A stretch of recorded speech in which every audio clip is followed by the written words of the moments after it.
तो ध्यान देना, यहां तक आपका हो गया था, चौथे का का, खा और गा। उसके बाद हम लोग सॉल्व करेंगे घा। चलो समझना, कह रहा है प्लास्टिक की गोली पी जिसका द्रव्यमान 3.2 × 10⁻⁻15 किलोग्राम है। यहाँ पर आपको दिख रहा है पी, ये प्लास्टिक की गोली है, इसका द्रव्यमान आपको दे दिया है, जो दिया है लिख के चलो फटाफट। आपको यम दे दिया बेटा, क्या दे दिया? 3.2 × 10⁻⁻15 किलोग्राम। ठीक है, फिर कह रहा है दो क्षैतिज समांतर आविष्ट प्लेटों के बीच स्थिर अवस्था में संतुलित है। इधर ये दोनों समांतर प्लेट आपको दिख रहे हैं, बात समझ में आ रही? इनके बीच में स्थिर है और स्थिर अवस्था में क्या है? संतुलित है।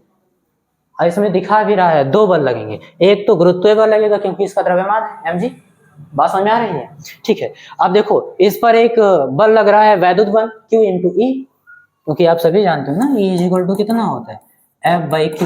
तो यहाँ से बल के लिए हम लोग सॉल्व करेंगे, तो F = Q × E, इतना बल लग रहा है। हालांकि डायग्राम देके आसान कर दिया क्वेश्चन, आप याद करिए, आप सेकेंड टेस्ट सीरीज जाकर देखना, ऑप्शन क्वेश्चन में सेम इसी टाइप का तेल की एक बूंद दिया गया होगा आपको, संतुलित अवस्था में लटकी होगी, ठीक ना?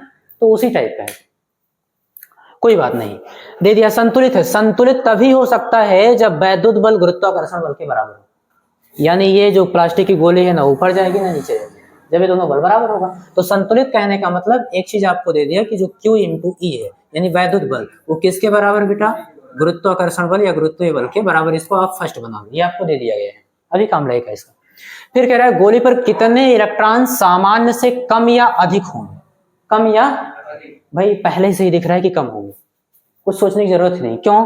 क्योंकि देखो प्लस चार्ज इसको क्या कर रहा है? वैद्युत बल देखना प्रतिकर्षित कर रहा है, अब माइनस वाला अपनी ओर आकर्षित कर रहा है, तभी तो क्यों इधर की ओर लग रहा है। तो प्लस चार्ज किसको प्रतिकर्षित कर सकता है? प्लस वाले को, यानी इस पर चार्ज कैसा होगा? Plus charge.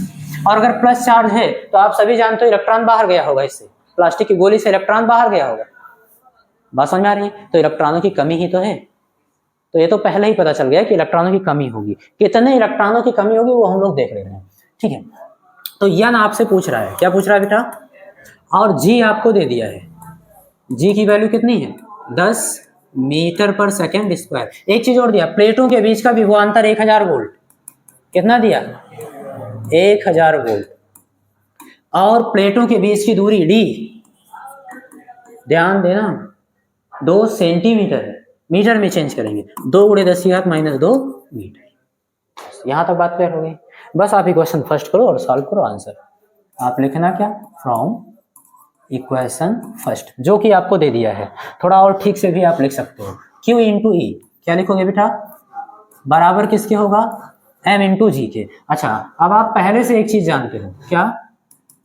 Q की जगह हम लोग लगाएंगे N × E, ये फार्मूला लगाएंगे, और E हम लोग कैसे ज्ञात करेंगे? तो V/D। देखो B और D है, और Q हम Q = N × E इसलिए लगाएंगे कि हमको N चाहिए, ठीक है। वैल्यू पुट कर दो, तो Q की जगह हम लोग क्या लिखेंगे? N × E, N × E, और E की जगह क्या लिखेंगे? B/D बराबर mg। कुल मिला के आपको चाहिए क्या? N रोको, बाकी सबको उधर भेज दो। तो N = होगा क्या? तो आप बताओगे, जो इधर भाग में उधर जाएगा गुणे में, तो mgd, बात समझ में आ रही है? अपॉन, हाँ E भी इधर गुणे में था, इधर जाएगा भाग में। सबकी वैल्यू आप जानते हो, पुट करो आंसर मिलेगा। चलो देखते हैं, यहां पे सॉल्व कर देते हैं ना। N = m की वैल्यू कितना दिया बेटा? 3.2 × 10⁻⁻15, यही तो दिया है। G की वैल्यू 10 और D की वैल्यू 2 × 10⁻⁻2 अपॉन E की वैल्यू तो सबको पता है 1.6 × 10⁻⁻19 कूलम, और V दिया है, V की वैल्यू 1000 वोल्ट। इसी को सॉल्व करना है, बड़ा ही आसान काम है यार। एक काम करेंगे, दशमलव, बिना दशमलव की संख्या लिख सकते हो क्योंकि अंश और हर में समान दशमलव स्थान, ठीक है। इसको काट भी हम लोग सकते हैं, 16 × 32 है ना, 16 × 32 हो जाएगा। एक चीज और, एक जीरो से एक जीरो हटा देंगे, है ना, यानी इस पूरे से हम लोग क्या कर सकते हैं?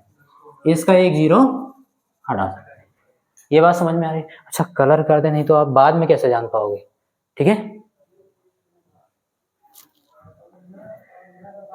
चलो भैया, हाँ ये 10 हट जाएगा और इसको हम लोग काटेंगे तो 16 दूना कितना होगा 32, और एक जीरो से एक जीरो ये हट जाएगा।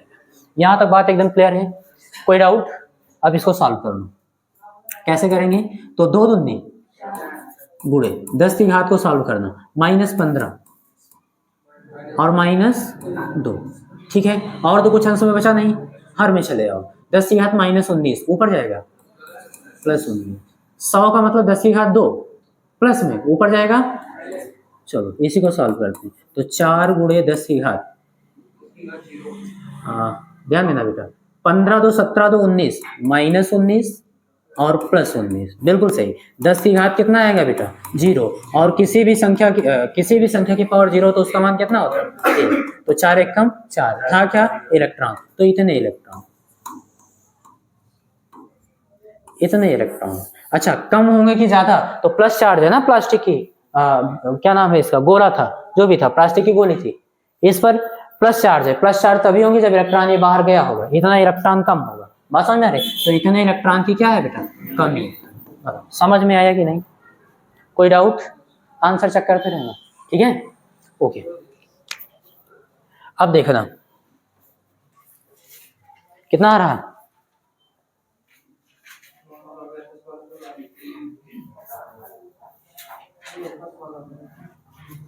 ये 5वां का है फिर किसका है? अच्छा चौथे का घा 4 इलेक्ट्रॉन, कमी की अधिकता क्या दिखा रहा है? कुछ नहीं दिखा है, कोई बात नहीं, पूछा है तो हम लोग बता देंगे। बात समझ में आ गई? ठीक है। अब देखना अंगा नंबर, ये तो बताना ही बेकार है यार, सब लोग जानते हो पहले से ही। विद्युत चुंबकीय तरंगे क्या होती है? आप बताओगे किसी वैद्युत परिपथ में जब जो है बहुत उच्च आवृत्ति से धारा का मान बदलता है तो ऊर्जा जो निकलती है तरंगों के रूप में चारों ओर प्रसारित होती है, उसी को हम लोग विद्युत चुंबकीय तरंगे कहते हैं। और इनकी विशेषता भी बता सकते हो, इन तरंगों में विद्युत क्षेत्र और चुंबकीय क्षेत्र परस्पर लंबवत और तरंग संचरण की दिशा के भी लंबवत होता है। उनका आपको संचरण आरेख बनाना है। मैंने आपसे पहले ही कहा था बेटा, ये 1 नंबर इस पर अलग से ही मिलता है आरेख पर। बात समझ में आ रही है? और बहुत आसान बात है, आप पहले से जानते हो इसको, ध्यान देना। क्या? जब दोनों परस्पर लंबवत हैं तो एक पर हम लोग क्या मान लेंगे ई वैद्युत क्षेत्र, दूसरे पर क्या मान लेंगे बी, और ये लंबकोणीय अक्ष है ना तो 90 डिग्री पर होंगे ही। और तरंग संचरण के भी लंबवत होते हैं। तरंग संचरण की दिशा मैंने आपको समझाई है, ई क्रॉस बी क्या होता है, vector E cross vector B, यही दिशा होती है। तो पहले वेक्टर पर दाहिना हाथ रखो, दूसरे वेक्टर की ओर अपने दाहिने हाथ की हथेली को घुमाओ, पहला वेक्टर यही तो है, और बी किस पर है, जेड एक्सिस पर, यही तो जेड है। पहले वेक्टर पर दाहिना हाथ रखेंगे, दूसरे वेक्टर की ओर घुमाएंगे, अंगूठा इधर की ओर, यानी इनके तरंग संचरण की दिशा क्या होगी, ये। बात समझ में आ रही? अब वाई एक्सिस पर आपको क्या बनाना है, विद्युत सदिश बनाना है, तो ऐसे आप बना देना इनके विद्युत आयाम। 1 नंबर इस पर भी मिलेगा, देखो संचरण आरेख में विद्युत क्षेत्र आयाम तथा चुंबकीय क्षेत्र आयाम को दर्शाइए। आयाम का मतलब समझ में आता है कि नहीं, अधिकतम मान, ठीक है। तो देखो विद्युत सदिश ये है, इसका अधिकतम आयाम यहीं पर, अधिकतम मान क्या होगा यहाँ पर, इसी को हम लोग क्या लिखेंगे ई नॉट, तो यहाँ पर लिख देंगे ई नॉट प्लस में, और यहाँ पर लिखेंगे ई नॉट माइनस में, यहाँ पर भी प्लस में, यहाँ पर दर्शा दिए ऐसे। अब चुंबकीय सदिश क्या है, जेड एक्सिस पर माने हो आप, तो जेड इधर है तो जेड डैश क्या होगा, पीछे होगा, तो आपको ऐसे बनाना। हालांकि आपने तिरछा करके यहाँ बनाया है क्योंकि यहाँ पॉसिबल नहीं है बनाना, ठीक है। तो इसके अनुसार हमको खींचना होगा, और इसके अनुसार हम लोग ऐसे खींच देंगे भैया, इस तरीके से, इसके समांतर कुछ इस तरीके से, ऐसे लगे। बात समझ में आ रही है? ऐसे होगा। ये क्या होगा, तो आप बताओगे ये जो आपका है वो चुंबकीय क्षेत्र को प्रदर्शित करेगा। बात समझ में आ रही है? आयाम दर्शाना बहुत आसान काम है, यहाँ पर ऐसे प्रक्षेप डाल दोगे इस पर। बात समझ में आ रही है? यहाँ वी नॉट होगा, ये पॉजिटिव वाला, इसके पीछे वी नॉट, यहाँ पर क्या होगा, ये जेड डैश एक्सिस में होगा ना माइनस, तो ये माइनस वी नॉट है, और ये बस ये डायरेक्शन बता रहा है, ठीक है। और यहाँ पर भी वी नॉट प्लस में, यहाँ पर वी नॉट माइनस। कोई डाउट किसी बच्चे को? नहीं ना? तो यही आरेख बता देना है, इस पर भी 1 नंबर मिलेगा, आयाम पर भी 1 नंबर मिलेगा, परिभाषा पर भी 1 नंबर मिलेगा, कुल मिला के 3 नंबर। तो ऐसे लिखना है, लिखने का तरीका भी आपको पता होना चाहिए। क्लियर है? आगे चलें? ठीक। कुछ कॉन्फिडेंस बढ़ रहा है कि नहीं बढ़ रहा? बढ़ रहा है ना? कोई नई चीज नहीं मिलेगी आपको यहाँ पर, अब मिलेगी तो निपटा जाएगा एक आध। चलो, कह रहा है व्यतिकरण को परिभाषित कीजिए। अब इसको भी क्या परिभाषित किया जाए, बात समझ में आ रही है? थ्योरी आपको पता है, संपोषी व्यतिकरण तथा विनाशी व्यतिकरण की दशाएं लिखी। कंडीशन, कौन कौन सी कंडीशन में व्यतिकरण जो है विनाशी होता है, कौन सी संपोषी। आप सभी जानते हो जब दो समान आवृत्ति की तरंगे एक ही माध्यम में एक साथ एक दिशा में चलती हैं तो उनके अध्यारोपण के पश्चात जो परिणामी तरंग होती है उसकी तीव्रता माध्यम के कुछ बिंदुओं पर न्यूनतम अथवा शून्य होती है और कुछ बिंदुओं पर अधिकतम होती है। तो जिन बिंदुओं पर न्यूनतम या शून्य होती है वहां पर विनाशी व्यतिकरण और जहां पर अधिकतम होती है वहां पर संपोषी व्यतिकरण। दोनों आपने बता दिया। कंडीशन और कुछ लिखना हो तो और भी बता सकते हो। माध्यम के जिन बिंदुओं पर जो तरंगे होती हैं विपरीत दिशा में यानी कि विपरीत कला में मिलती हैं, ऐसा बताओगे, विपरीत कला में मिलती है वहां विनाशी व्यतिकरण। विपरीत कला में मिलती है तो आयाम घट जाता है, ये भी लिख सकते हो। आयाम घट जाता है तो तीव्रता आयाम के वर्ग के समानुपाती होती है, इसीलिए तीव्रता न्यूनतम होती है। संपोषी व्यतिकरण में आप क्या बताओगे, संपोषी व्यतिकरण की दशाएं आप लिखोगे कि माध्यम के जिन बिंदुओं पर जो तरंगे होती हैं वो समान कला में मिलती हैं। समान कला में मिलती हैं तो आयाम क्या होते हैं बेटा, उनके आयाम जो होते हैं वो जुड़ जाते हैं, A1 + A2। बात समझ में आ रही है? तो आयाम ज्यादा हो जाते हैं। ये मान लो A है तो तीव्रता जो होती है वो आयाम के वर्ग के समानुपाती होती है, इसलिए तीव्रता भी अधिकतम होती है। यही सब कंडीशन लिखना है। कोई डाउट? हाँ, अरे ये सब अपना जानने के लिए रखो, 3 नंबर में इतना लिखने की जरूरत नहीं। बात समझ में आई? 3 नंबर बहुत है यार, 1 नंबर तो इसी पे मिल जाएगा व्यतिकरण की परिभाषा पे। 1 नंबर संपोषी व्यतिकरण बता देना, 1 नंबर विनाशी व्यतिकरण काम बता, उसी में कंडीशन एक आध जो मन कहेगा लिख देना, ठीक है। वो आपको न्यूमेरिकल के लिए बताया गया है या और चीजों के लिए, ठीक उसको। अच्छा, आप कह रहा है खा, देखो आ गया ये प्रति न्यूक्लियन बंधन ऊर्जा ज्ञात करना है। कह रहा है आपके पास एक नाभिक है, कौन सा, O816 यानी ऑक्सीजन का, ठीक है। इसका जो है परमाणु द्रव्यमान 16.0000 AMU है, यानी इसके नाभिक का वास्तविक द्रव्यमान बता रहे हैं। नाभिक का वास्तविक द्रव्यमान इतना है। इसकी प्रति न्यूक्लियन बंधन ऊर्जा ज्ञात करनी यानी कि EVN, binding energy per nucleon. बात समझ में आ रही है? EVN फाइंड आउट करनी है। कह रहा है इलेक्ट्रॉन का द्रव्यमान इतना ले लेना, प्रोटॉन का द्रव्यमान इतना ले लेना और न्यूट्रॉन का द्रव्यमान इतना ले लेना। एक AMU बराबर 931 मिलियन इलेक्ट्रॉन वोल्ट लिख दिया है। आपको लिखना क्या है, एक AMU जो होता है बेटा, एक AMU के तुल्य 931 मिलियन इलेक्ट्रॉन वोल्ट होता है एनर्जी। तो एक AMU इंटू C² बराबर होगा 931 मिलियन इलेक्ट्रॉन वोल्ट। बात समझ में आ रही है? अगर ये डाटा डायरेक्ट लिख दिए 1 यूनिट की जगह 931 मिलियन इलेक्ट्रॉन वोल्ट, गड़बड़ हो जाएगा, गलत हो जाएगा आपका न्यूमेरिकली। बात समझ में आई? तो आपको अपने तरीके से अपने तरफ से होशियार रहना है क्या, कि एक एटॉमिक मास यूनिट तो द्रव्यमान है और 931 मिलियन इलेक्ट्रॉन वोल्ट क्या है, ऊर्जा है, उसके बराबर नहीं है, उसके तुल्य है। तो फार्मूला हमारा क्या होता है, द्रव्यमान क्षति में C² से गुणा कराएंगे तब एनर्जी मिलेगी। तो द्रव्यमान क्षति कितना है, एक एटॉमिक मास यूनिट, इसमें C² से गुणा करेंगे तब 931 मिलियन इलेक्ट्रॉन वोल्ट। बात समझ में आ गई? अब इसको आप आराम से सॉल्व कर सकते हो, कुछ बहुत ज्यादा इसमें नहीं है बेटा, ध्यान से समझना है। आपको नाभिक कौन सा दिया, तो आप बताओगे भैया O816। यहां से आप तुलना कर सकते हो, कैसे, XZA। बात समझ में आ रही है? Z8 दिया है, A16 दिया है, ठीक है ना। अच्छा, नाभिक की जब बात होगी तो इलेक्ट्रॉन से आप दूर रहना, इलेक्ट्रॉन से कोई मतलब नहीं। हाँ, तो ये जो आपको यहाँ पर इलेक्ट्रॉन का द्रव्यमान दिया है उससे कोई मतलब आपको नहीं होगा, ठीक है भाई। इतना हो गया। आप क्या कह रहे हैं? हाँ, नाभिक हो गया, इसके प्रति न्यूक्लियन बंधन ऊर्जा ज्ञात करनी, EVN, ये बाइंडिंग एनर्जी पर न्यूक्लियन आपको ज्ञात करना, ठीक है। और जो कुछ विधि है अभी काम लेगा, लिख लेंगे। सबसे पहले आप समझिएगा कि बाइंडिंग एनर्जी पर न्यूक्लियन कैसे ज्ञात करते हैं। तो बाइंडिंग एनर्जी लिखते हैं, उसको न्यूक्लियनों की संख्या से भाग देते हैं। तो हम ये तभी निकाल पाएंगे जब बाइंडिंग एनर्जी आपके पास हो। बाइंडिंग एनर्जी क्या होता है, द्रव्यमान क्षति के तुल्य ऊर्जा डेल्टा M इंटू C²।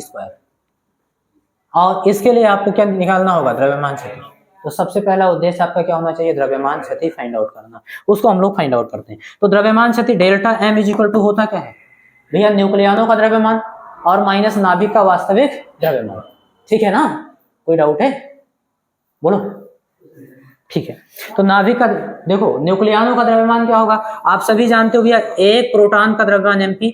किसी भी नाभिक में प्रोटॉनों की संख्या Z होती है तो Z से गुणा करा देंगे, कुल प्रोटॉनों की संख्या हो गई, प्लस कुल न्यूट्रॉनों की भी संख्या लिखनी है, उनका द्रव्यमान लिखना है। तो एक न्यूट्रॉन का तो द्रव्यमान होता है mn, और न्यूट्रॉनों की संख्या किसी नाभिक में a माइनस जेड, इतना हो गया। ये कुल क्या हो गया, न्यूक्लियन का द्रव्यमान। इसमें से आपको घटाना है क्या, नाभिक का वास्तविक द्रव्यमान, जो कि आपको दे दिया। ये बात समझ में आ रही है, ठीक है। वैल्यू पुट करो, जेड की वैल्यू 8, मास ऑफ प्रोटॉन की वैल्यू कितनी है, प्रोटॉन का द्रव्यमान बोलना बेटा 0.07593, और प्लस a माइनस जेड यानी 16 माइनस 8 कितना हो जाएगा 8। मास ऑफ न्यूट्रॉन, न्यूट्रॉन का द्रव्यमान 8982, ठीक है।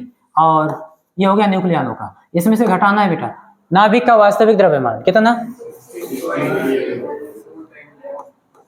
16.00000, ठीक है। कुल मिला के AMU में ही आएगा आंसर ही आपका, ठीक है ना। ओके, तो ये तो द्रव्यमान क्षति हो गया, इसको सॉल्व करके लिखते हैं बेटा।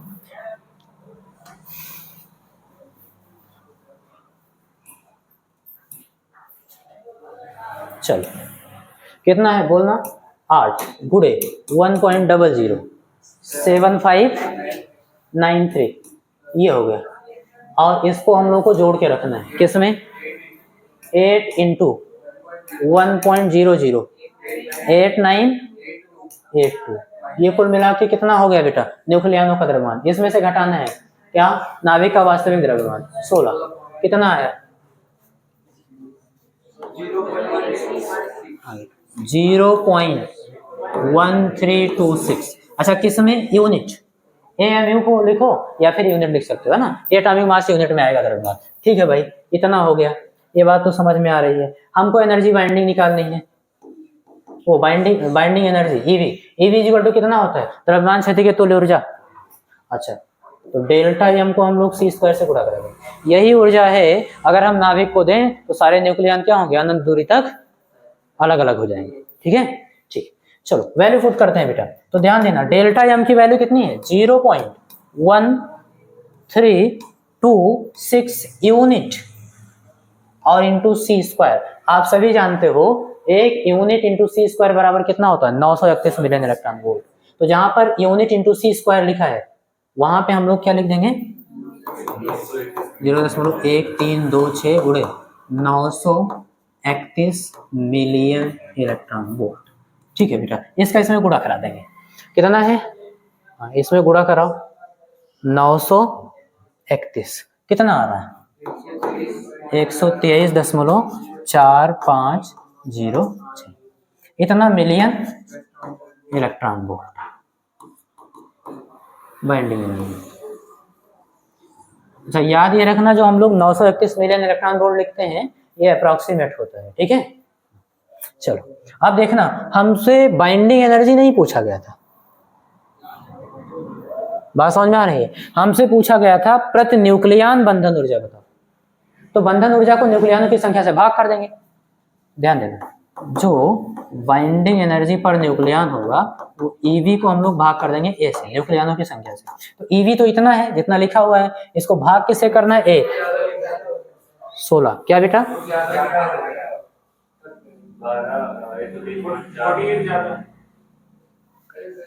अच्छा समझ गए।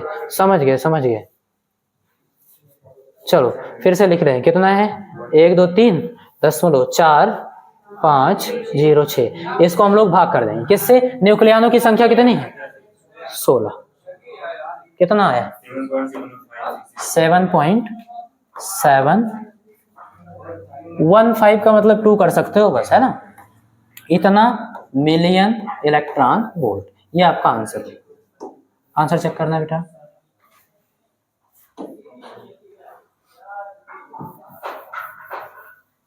चलो समझ में आया कि नहीं, क्लियर है एकदम, कोई डाउट नहीं है ना, ठीक है। 3 नंबर आराम से मिलेगा, आ रहा है, ठीक।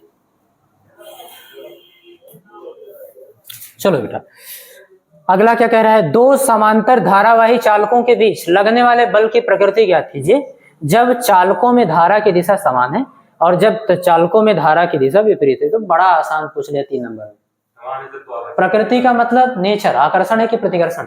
समान है तो क्या बात है, और अगर विपरीत है तो बस वही होगा। और तरीका भी देख लो, समझा भी देता हूं एक बार, नहीं तो पता चले उड़ गया हो।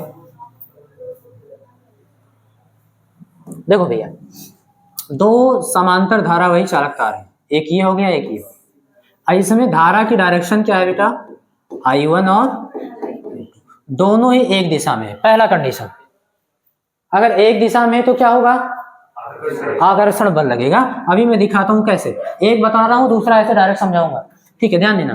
पहले तार में देखो धारा ऊपर की ओर प्रवाहित हो रही है, तो लंबाई हम लोग ऐसे लेंगे, ठीक है? पहले तार के कारण दूसरे तार के किसी भी बिंदु पर चुंबकीय क्षेत्र की दिशा आप ज्ञात कर लो, ठीक? बाह्य चुंबकीय क्षेत्र जिसको हम लोग बोलेंगे। तो यहाँ पर मान लो चुंबकीय क्षेत्र की दिशा हम लोग ज्ञात कर रहे हैं, बड़ा आसान काम था, है ना? अपने दाहिने हाथ के हथेली को हम लोग फैलाते थे और इस प्रकार से फैलाते थे, नहीं मारना नहीं, फैलाना, और इस प्रकार से फैलाते थे कि अंगूठा चालक तार में प्रवाहित धारा की दिशा में और फैली हुई अंगुलियां उस बिंदु की ओर संकेत करें जिस बिंदु पर आपको चुंबकीय क्षेत्र की तीव्रता की दिशा ज्ञात है, और हथेली से चाटा मारने की दिशा, नहीं धक्का देने की दिशा, हथेली के लंबों धक्का देने की दिशा जो होती थी चुंबकीय क्षेत्र की दिशा होती थी। तो हम लोग ऐसे करेंगे, देखो अंगूठा चालक तार में प्रवाहित धारा की दिशा में, फैली अंगुलियां उस बिंदु की ओर, हथेली से धक्का देने की दिशा अंदर, यानी कि यहाँ पर क्या होगा बेटा? क्रॉस।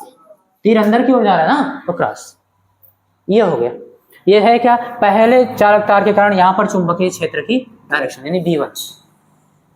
अब ऐसे दूसरे चालक तार के कारण इस पर देख लीजिए, तो यहाँ पर ऐसे करना होगा, अंगूठा ऊपर की ओर, फैली अंगुलियां उस बिंदु की ओर जिस पर आपको ज्ञात करना है चुंबकीय क्षेत्र की तीव्रता की दिशा, हथेली के लंबो धक्का देने की दिशा बाहर की ओर। तो इसलिए यहां पर क्या होगा? डॉट। तीर आपकी ओर जाएगा तो आपको डॉट दिखेगा, है ना? अंदर की ओर जाएगा तो क्रॉस दिखेगा। अब देखो दो चीज आपको पता है, लंबाई की डायरेक्शन और चुंबकीय क्षेत्र की दिशा। तो किसी भी बाह्य चुंबकीय क्षेत्र में चालक पर लगने वाला जो बल होता था वो यही तो होता था, क्या? Vector F is equal to I L cross B। हाँ, एल बी साइन थीटा का मतलब vector L plus vector B. तो वेक्टर एल पर अपना दाहिना हाथ रखना, वेक्टर बी की ओर घुमाना, अंगूठा बताएगा बल की डायरेक्शन। किसकी डायरेक्शन? बल की। तो देखो यहाँ पर लंबाई किधर की ओर है? ऊपर की ओर। जिस डायरेक्शन में धारा बह रही है वही लंबाई की डायरेक्शन है। अच्छा, चुंबकीय क्षेत्र की दिशा बाहर की ओर, ठीक है? तो अपने दाहिने हाथ की हथेली को रखो ऐसे ऊपर की ओर ना, पहले वेक्टर पर लंबाई, ठीक? और अपने दाहिने हाथ की हथेली को ऐसे घुमाएंगे, अंगूठा किधर की ओर? अंदर की ओर। अंगूठा किधर की ओर है बेटा? अंदर की ओर, यानी कि इस पर जो बल लगेगा वो ये होगा F। ऐसे यहां पर भी चेक कर लो, यहां पर देखो चुंबकीय क्षेत्र की तीव्रता की डायरेक्शन अंदर की ओर है, इस बोर्ड के तल के लंबवत अंदर की ओर, लंबाई ऊपर की ओर। तो ऐसे हम लोग दाहिने हाथ की हथेली को रखें, पहले वेक्टर पर रख लिए लंबाई पर, और दूसरे वेक्टर यानी चुंबकीय क्षेत्र V की डायरेक्शन में हम लोग क्या कर रहे हैं? घुमा रहे हैं, अंगूठा अंदर की ओर। तो देखो दोनों ही बल एक दूसरे की ओर लग रहे हैं कि नहीं? एक दूसरे की ओर लग रहे हैं ना, तो इसीलिए तो यहाँ पर आकर्षण है। क्या है? आकर्षण। तो जब एक ही डायरेक्शन में होंगे तब क्या होगा? आकर्षण। यही आपको लिख देना है और 3 नंबर लेकर चले आना है, ठीक है? और जब विपरीत डायरेक्शन में होगा तो ठीक इसी प्रकार से आप लोग सॉल्व करना। इसमें मान लो I1 है और इसमें मान लो धारा की डायरेक्शन नीचे की ओर है I2, तो यहाँ पर प्रतिकर्षण बल लगेगा इधर की ओर F। बात समझ में आई? तो चालकों में धारा विपरीत दिशा में है तो क्या होगा बेटा? बल की जो प्रकृति होगी वो प्रतिकर्षण, आकर्षण और प्रतिकर्षण। बोलो, किसी को कोई डाउट नहीं? एकदम क्लियर है? आगे चलते हैं। ये देखना, कह रहा है व्हीट स्टोन सेतु की संतुलन अवस्था में उसकी भुजाओं के प्रतिरोधों के बीच संबंध स्थापित कीजिए। आपके पास व्हीट स्टोन सेतु होगा। अब ध्यान देना, यहाँ पर मैं आपके सिलेबस वाला नहीं करवाना। देखो यहाँ पर कहीं ये तो नहीं कहा कि किरचॉफ के नियम की सहायता से करो, अगर ऐसा कहता तो फिर लॉन्ग हो जाता, फिर आप लोग किरचॉफ का नियम लगाते भैया बंद पासवास का नियम और फिर ज्ञात करते। मैं आपको एक आसान तरीका बता रहा हूँ, 2 लाइन में प्रूव हो जाएगा। बात समझ आ रही है? ध्यान से समझना। जब ऐसा नहीं कहेगा तब आप स्वतंत्र हो और कर सकते हो। कह रहा है व्हीट स्टोन सेतु की संतुलन अवस्था में, पहली चीज तो व्हीट स्टोन सेतु आप लोग बनाना जानते हो। हाँ, तो एक 4 प्रतिरोध लेंगे हम लोग और उससे चतुर्भुज का निर्माण करेंगे।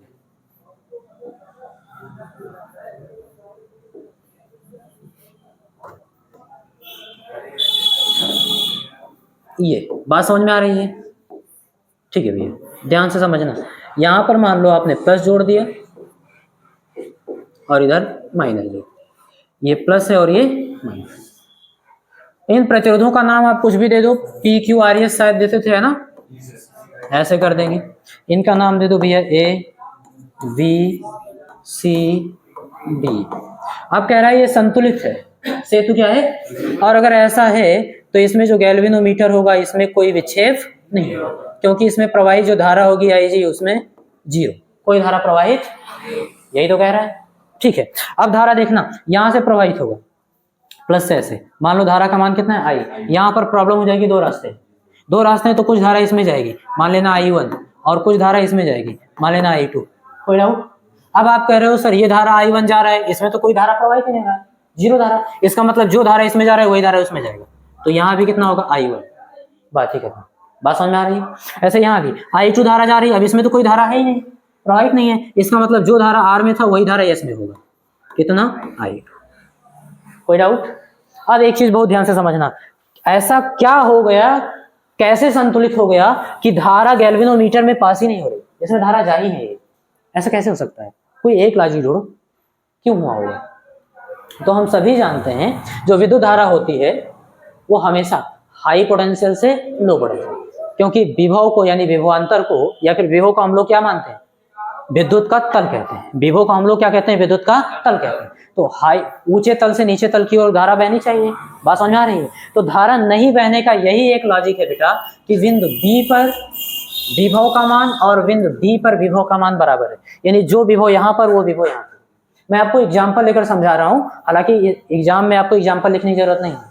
मान लेना यहाँ पर भाई धारा इधर से ही तो उधर की ओर जा रही है, यानी हाई पोटेंशियल तो यही होगा, तो हाई पोटेंशियल यहाँ कितना हो सकता है? आप मान लेना 20 वोल्ट है, कितना है बेटा? अब देखो इससे यहाँ पर वोल्टेज तो कम ही होगा, क्योंकि इधर से धारा उधर की ओर जा रही है। यहाँ पर मान लो 15 वोल्ट है, कितना है बेटा? 15 वोल्ट। तो जाहिर सी बात है जितना बी पर वोल्टेज हो वो विभव होगा उतना ही डी पर होगा, तो यहाँ भी कितना वोल्ट होगा? 15। लो विभव का मान बराबर हो रहा है, इसीलिए धारा प्रवाहित नहीं, बात समझ में आ रही? अच्छा एक चीज तो पता है, यहाँ पर विभव का मान यहाँ से भी कम होगा, यहाँ से भी कम होगा, क्योंकि धारा यहाँ से वहां की ओर जा रही है। तो यहाँ पर कोई ऐसे एक वोल्ट मान लो 10 वोल्ट है, समझने के लिए, ठीक है? एक बार समझ लो, बाकी आपको लिखने की जरूरत नहीं होगी। अब समझना, आपको साफ साफ दिख रहा है भैया ए बी और ए डी के बीच विभवांतर समान है। देखो यहाँ पर 15 है, यहाँ पर 20 है, 20 माइनस 15 5 वोल्ट, यहाँ पर भी 20 और यहाँ 15, 20 माइनस 15 5 वोल्ट, समान है ना? तो समान विभवांतर लिख दो, यहाँ पर विभव का मान जो विभवांतर होगा और इसके विभवांतर के बराबर होगा। विभवांतर तो दिया नहीं, V बराबर आई आर होता है, लगा दो। तो यहाँ पर I का मान कितना है? I1, R का मान P बराबर किसके होगा? यहाँ पर IR के। तो I का मान कितना है? I2 कितना है बेटा? R कितना है? R बना दो फर्स्ट, कोई डाउट?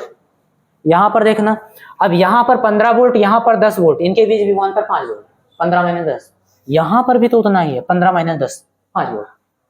तो इन दोनों के बीच विभवांतर बराबर होगा, विभवांतर बराबर है तो IR इसका और IR इसका बराबर होगा, क्योंकि V बराबर IR होता है। तो यहाँ पर देखना I1 इंटू क्यू बराबर होगा I2 इंटू S, और इसको बना देंगे सेकंड। हमको चाहिए क्या? विधि में वो बताना था, संबंध बताना था ना PQRS में, फर्स्ट को सेकंड से भाग कर दो, फर्स्ट को भाग कर देंगे सेकंड से। तो आप जानते हो LHS को LHS भाग करेगा, I1 से I1 क्या हो जाएगा? कट जाएगा, बात समझ में आ रही है? कट जाएगा तो बचेगा क्या? P बाई Q, यहाँ पर I2 से I2 कट जाएगा, R बाई S। बताओ मजा आया कि नहीं? ठीक है ना? तो जब आपसे नहीं कह रहा है कि किरचॉफ का नियम लगाओ और टाइम आपके पास एग्जाम में कम है तो कह दो हम ये वाला लगा लें, ठीक है? आज प्री बोर्ड किसी में हुआ है, आया था ना किरचॉफ का नियम, पूछा था, कहा था किरचॉफ के नियम की सहायता से, तब वहां आप बंध जाते हो, ठीक है ना? तो वहां वैसे करना है, ठीक है बेटा? अच्छा अथवा विधि है इसमें, कह रहा है कि न्यूमेरिकल लगाओ, तो आसान काम है ये भी बहुत ही आसान है। देखो कैसे करेंगे हम लोग, ध्यान देना।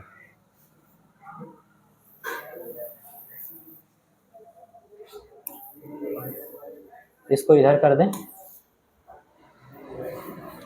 और यहाँ पर हम लोग सॉल्व कर लेंगे। ध्यान देना बेटा, आपके पास कह रहा है एक तार का प्रतिरोध 16 ओम है, आपके पास एक तार है, आसानी समझना, ये भैया एक तार हो गया, ठीक है? इसका जो रेजिस्टेंस है आर कितना दिया है 16 ओम। बात समझ में आ रही है? कितना है 16। अब आपसे कह रहे हैं इसे पिघलाकर एक पहले से आधी लंबाई का तार खींचा जाता है, तो इसकी लंबाई भी लिखो। इसकी जो लंबाई है बेटा आप मान लेना L1 और इसका प्रतिरोध भी R1 मान लेना। लंबाई कितना मानेंगे L1, और L1 बराबर होगा कितना, मान लो L है, पहले लंबाई इतनी थी। अब जो तार बनाया जा रहा है इसको पिघलाया गया और इसके आधी लंबाई का बनाया जाएगा, यानी अब ये मोटा हो जाएगा। बात समझ में आ रही है? ये ठीक। तो इसका आपको क्या करना है, प्रतिरोध बताना है। क्या बताना है, कह रहा है तार खींचा गया, नए तार का प्रतिरोध बताइए, लंबाई कितनी होगी, तो L2 लिखना, और L2 कितना होगा, पहले लंबाई का आधा, यानी L/2। इतनी बात समझ में आ रही? कोई डाउट तो नहीं है? एक चीज बताओ, जब वही पदार्थ है तो विशिष्ट प्रतिरोध तो सेम होगा। बात समझ में आ रही है? हाँ, ये बात अलग है कि इसका जो अनुप्रस्थ काट का क्षेत्रफल होगा वो A1 और इसका अनुप्रस्थ काट का जो क्षेत्रफल होगा वो A2, क्योंकि ये ज्यादा होगा ये कम। ये भी बात समझ में आ रही है? क्लियर है ना? चलो, आयतन तो बदलेगा नहीं, वही तार था उसी को पिघलाकर ये बना दिया गया, तो आयतन का कांसेप्ट लगाओ। बेलनाकार तार होता है, बेलन का आयतन क्या होता है, बोलो, pi r square h. Pi r square h. Pi r square क्या होता है, अनुप्रस्थ काट का क्षेत्रफल। अरे वृत्ताकार ही तो है, वृत्त का क्षेत्रफल पाई आर स्क्वायर, यानी A2। अगर इसके संदर्भ में देखें तो A2, इसका देखें तो A1, ये पाई आर स्क्वायर हो गया। H क्या होता है, बेलन की ऊंचाई यानी कि लंबाई, तो दोनों तो दिया है यार, यानी पाई आर स्क्वायर और H। तो इसका आयतन अगर हम देखें, पहले का आयतन तो A1 L1 बराबर, इसका आयतन देखें भैया तो A2 L2। बताओ कोई डाउट? अब देखो, आपको इसमें कहीं भी अनुप्रस्थ काट के क्षेत्रफल या त्रिज्या के बारे में कुछ नहीं कहा। इसका मतलब लास्ट में आपको लंबाई में ही परिवर्तित करना होगा, तो A1/A2 एक तरफ कर लो, बाद में रखने के काम आएगा। ठीक है, तो इसी को हम लोग सॉल्व करते हैं। A2 इधर गुणे में इधर आएगा भाग में, A1/A2 बराबर, यहाँ पर कितना है L2, L1 गुणे में इधर जाएगा भाग में। देखो ये 3 नंबर का है, इसका शॉर्ट ट्रिक भी होता है, तो शॉर्ट ट्रिक आपको नहीं बताया जा रहा है। 3 नंबर का है, आप लिखोगे तब मिलेगा 3 नंबर, थोड़ा ऐसे शॉर्ट ट्रिक लगा दिया जाएगा तब आपको नहीं मिलेगा नंबर। ठीक है, तो ये बात समझ में आ गई? कोई डाउट नहीं है ना? तो ये आप यहाँ पर ऐसे रख लो, अभी इसका काम रहेगा। ये आयतन, लैंग्वेज वैंग्वेज लिख कर लगाना बेटा। चलो ठीक है, आयतन के कॉन्सेप्ट से हम लोगों ने क्षेत्रफल को किस में बदल लिया, लंबाई में। अच्छा, लंबाई में इसलिए बदला है क्योंकि लंबाई दिया है, लंबाई का रिलेशन दिया है। अब एक ही चीज लगाना है, इस टाइप का भी न्यूमेरिकल आपको दिया गया। आप देखना इलेक्ट्रिसिटी का तीसरा था ना चैप्टर, तीसरे का यानी 3 और 6 छठवां जो टेस्ट सीरीज होगा उसमें एक मैंने न्यूमेरिकल दिया होगा बहुविकल्पी में, 1% उसकी त्रिज्या बढ़ाई गई या घटाई गई, इस तरीके से, तो और भयानक हो जाता है प्रतिशत वाला। ठीक, त्रिज्या के संदर्भ में बताएगा। तो सेम कॉन्सेप्ट है, आगे कुछ नहीं यार, उसमें एक ज्यादा फार्मूला लगता था, इसमें कम लगेगा। तरीका वही है, करना क्या है, आप फार्मूला जानते हो, R = क्या होता है, रो L/A, यही तो फार्मूला होता है। अच्छा, पहले तार के लिए लगाएंगे तो R1, रो तो दोनों में वही है, L1 A1, इसको बना देना फर्स्ट। ऐसे सेकंड के लिए लिखेंगे तो R2 बराबर, रो बराबर होगा L2/A2। सेकंड हमको R2 चाहिए, क्या चाहिए, तो आप सेकंड को फर्स्ट से भाग कर दो, R2 को अंश में कर लो। तो सेकंड को फर्स्ट से भाग करेंगे तो LHS को LHS भाग करेगा, यानी R2/R1 बराबर, ये रो से रो कट जाएगा। बात समझ में आ रही है? बचेगा क्या, L2/A1 A2। ठीक है, और A1 का गुणा सबसे ऊपर हो जाएगा बटे L1। ठीक है ना, इसको उससे भाग करोगे तो यार। अब एक काम करो, A तो आपको दिया नहीं है, उसको इकट्ठा करो और L को एक तरफ करो। तो इसको हम लोग ऐसे लिख सकते हैं, भैया L2 अंश में, L1 को इधर ले आओ, वो हर में, L1 इधर आ गया, और इनटू यहाँ पर क्या है, A1 क्या है बेटा, और A2 को इधर कर देना। देखो A1/A2 हम लोगों ने पहले ही फाइंड आउट कर लिया था, L2/L1 क्या हो जाएगा, तो यहाँ पर L2/L1 लिखेंगे, और L2/L1 से L2/L1 का गुणा कराएंगे, उसका होल स्क्वायर, उसका क्या हो जाएगा, तो बराबर L2/L1 का होल स्क्वायर। अच्छा, L2 की वैल्यू आपके पास है L/2, प्रारंभ में जो लंबाई थी उसकी आधी कर देंगे, L/2 डिवाइड बाई L1 की वैल्यू आपके पास है L, और इसका करा देंगे स्क्वायर बटे 1। तो देखना L से L कट जाएगा, एक ही तो बचेगा। तो 1 का गुणा सबसे ऊपर होगा 1 और 1 का गुणा 2 में होगा 2, तो 1/2 आएगा और उसका स्क्वायर करेंगे तो 1/4। अब ध्यान देना यहाँ पर था क्या आपके पास R2/R1, यही तो था, बताओ।